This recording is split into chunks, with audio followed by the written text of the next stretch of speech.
This video was sponsored by Ground News. More from them in a bit. You remember Palworld? It was that game from early 2024 that everybody was calling Pokemon with guns. This was a big deal and generated a lot of controversy at the time, mostly due to the design of the pals. Let's not beat around the bush here. They look like Pokemon. Some of them really look like Pokemon. This started to lead to a lot of different accusations. Some people claimed that the studio was just ripping models from old Pokemon games, which was not true. I don't think, at least. Other people said that they were using AI to create the designs, which probably wasn't true. But either way, this was, David versus Goliath. Pokemon, the largest media franchise in the world, up against an indie team. I've always felt that the controversy was overblown. If this game wasn't a massive success, if it wasn't played by millions and millions of people, it wouldn't have gotten this much scrutiny. People wouldn't have turned it into a Pokemon versus Palworld thing. I think a lot of it was timing. The last Pokemon games that released were just kind of not great around that time. As a fan of Pokemon, I think any competition to the franchise is a great thing. Nintendo did not agree. No, they just sued them. And I want to talk about that. I always try to stay up to date with what's happening, and Ground News helps a lot with that. Ground News allows you to see at a glance the political leaning and factuality of any given news source. And that's good, because a lot of media is pretty biased. Okay, so recently the new iPhone was announced, the iPhone 16, and Ground News compiled 301 articles about this story. Forbes says, Apple's AI iPhone 16. Apple stock slumps during long-awaited events. Since Ground News lets me see all these different articles at once, I can tell that Forbes is an outlier. They're the only ones that seem to be reporting this information, and they have mixed factuality. And I can quickly see that this was clickbait. Comparatively, CNET, which has high factuality, sticks to the facts. My favorite feature of Ground News, though, is the blind spot. This shows you stories that one political side or the other just isn't reporting on, conveniently. And it's fascinating to see how much news just goes unreported. So try Ground News today and get 40% off the Vantage plan by going to ground.news/husk. Link is in the description. Okay, so obviously I'm not going to sit here and defend the multi-billion-dollar franchise today, Like, I like Nintendo games, I like Pokemon, but I don't like a lot of the anti-consumer decisions going on here. But I don't want to turn this into just a Nintendo Pokemon bad sort of thing. Partly because I think everybody else has already done that video by the time this gets uploaded. The blame here should be solely placed on lawyers, executives, and honestly, the system at large, because there's some weird stuff going on here. I'm not a lawyer, nor am I an expert on Japanese law, but here is my take on the situation. Nintendo is not suing Palworld because the creature designs look like Pokemon. This is because pretty much anyone could argue that these creatures are legally distinct, right? I mean, yeah, that looks like a Lucario, but it's not exactly one. I don't know how it works in Japan, but I imagine it was going to be really hard for Nintendo to argue this is infringement. So instead, what Nintendo's suing them for is patents. So, turns out gameplay mechanics themselves can be patented. Not the plot or the character designs or the characters or any of that, but like the gameplay itself of a game can be patented. And Nintendo has done this before. They sued somebody who had a character who could hide behind a tree and they would cast a shadow so the player could spot them. And apparently Nintendo owned a patent on that. On just a basic thing, a basic concept. So like, it's clear that Nintendo's lawyers knew that going after Palworld for the creature designs was not going to work. So instead, they're using this patent thing. We don't know exactly which patents have been infringed, why Nintendo is suing Palworld, but we can take a guess. People have taken a guess. So a patent was filed before the release of Palworld. I think it was made public after Palworld released, but it was a patent on throwing balls to catch creatures in a field. Not like in the turn-based Pokemon games, but like, in a 3D space, throw a ball, catch a thing. This feature originated in Pokemon in the game Pokemon Legends Arceus, but as far as I can tell, it actually appeared before in another non-Pokemon game. Craftopia, which was made by the developers of Palworld. Yeah. So this is pretty messy, as you can imagine. We have no idea how this is going to turn out. I think Nintendo might be trying to maybe get the game delisted or shut down. I don't know. And the developers of Palworld Pocket Pair, they likely have more than enough money to fight this thing. I don't think the fate of Palworld is all that concerning. What's more concerning is this patent thing. And it just doesn't really make a lot of sense to me. Because, like, imagine if every game did this. If every game developer started just getting litigious and patenting everything they did. Imagine if id Software just said, hey, we own the first-person shooter because we made Wolfenstein 3D and Doom and Quake. We own this and nobody else can ever make another one.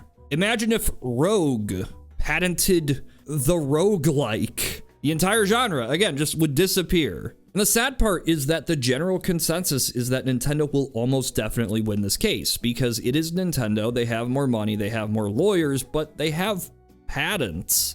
And that's awful. Now, there is some debate as to why Nintendo decided to go after Palworld. Some have suggested that Nintendo is doing this now because Sony is teaming up with Palworld to create a large media franchise in the same way that Nintendo teamed up with Game Freak to create the Pokemon Company. And this would mean that Nintendo is just trying to eliminate the competition before it can get started. But I don't think that's the case. The whole lawsuit thing has been in the works for a good long while now. I don't think it just manifested in the last few weeks. And I also don't know if this is really about eliminating competition. IP experts suggest that this will take 5 years, that this case will, be going on for like half a decade. And that's more than enough time for Palworld to become a major franchise. The game sold well enough where the studio has enough money that it can't just get shut down because Nintendo sues them. So I think Nintendo is doing this for another reason. There's a lot of Pokemon-like games out there, but there's also games that predate Pokemon itself. But Palworld is unique to these in 3 ways. The creatures in the game look really, really similar to Pokemon. It sold a lot of copies, a lot more than these other games. But I think the most important detail is that everybody started calling it Pokemon with guns. Even if those words weren't ever used in the marketing, that's the vibe that people get. That's the vibe the trailer set.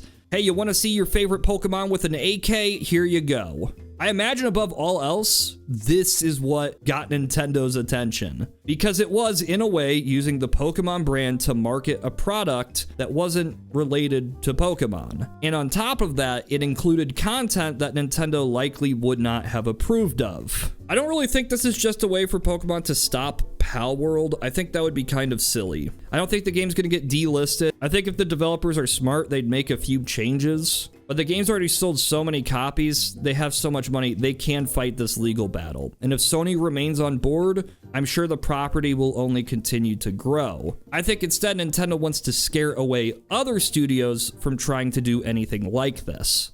I mean, look, this shows that there is a market for violent Pokemon clones. I'm sure there's a lot of indie teams that were considering, I don't know, like a Pokemon, but a Grand Theft Auto, Pokemon, but Postal, Pokemon, but insert thing here, because those would sell, And to some degree, I kind of see where Nintendo's coming from with this. I mean, I'm not on their side, but I kind of get it. You don't want your brand to be associated with those things if that isn't your target demographic. You don't want your product to be used to market for something that isn't your product that somebody else owns, especially if it's unsavory. It's common sense. It's common sense business and marketing. But the way they went about this just sets a worrying precedent. Companies shouldn't just be able to say, I don't like you, so I'm going to sue you with this vague patent that I have. That does stifle innovation. That is anti-competitive and by extension, anti-consumer. Also, again, not all the blame can be placed on Nintendo here. Most of it can, but not all. So the peak Steam player count of Palworld when it launched in early 2024 was over 2 million. For Elden Ring, it was 900,000. But now, just a few months after release, Palworld is sitting at around 20K, 20,000 players. In Elden Ring, which has been out for way longer, almost 3 years, has over double that number. Clearly, Palworld does not have that much longevity, even for a single player game. As time goes on, it does become clear that this was a flash in the pan. It was kind of a fad that relied on that Pokemon with Guns marketing approach. People did want a Pokemon competitor, especially one that would appear on other platforms, but they also want originality. After this whole lawsuit thing happened, I thought it was going to create a Streisand effect and like sales would skyrocket for this game and tons of people would start playing it again. But yeah, those numbers aren't really moving. People online are saying, yeah, Nintendo's awful, poor Palworld, but nobody's going back and playing it. Look, Palworld has only declined in popularity since its release, and I think the reason for this is just because, I don't know, I guess it's not that original. Don't get me wrong, I don't think this game is anything like Pokemon. It's far closer to Ark or Valheim or any survival crafting game on Steam. But that's the thing, it feels like a combination of just a bunch of games thrown into one.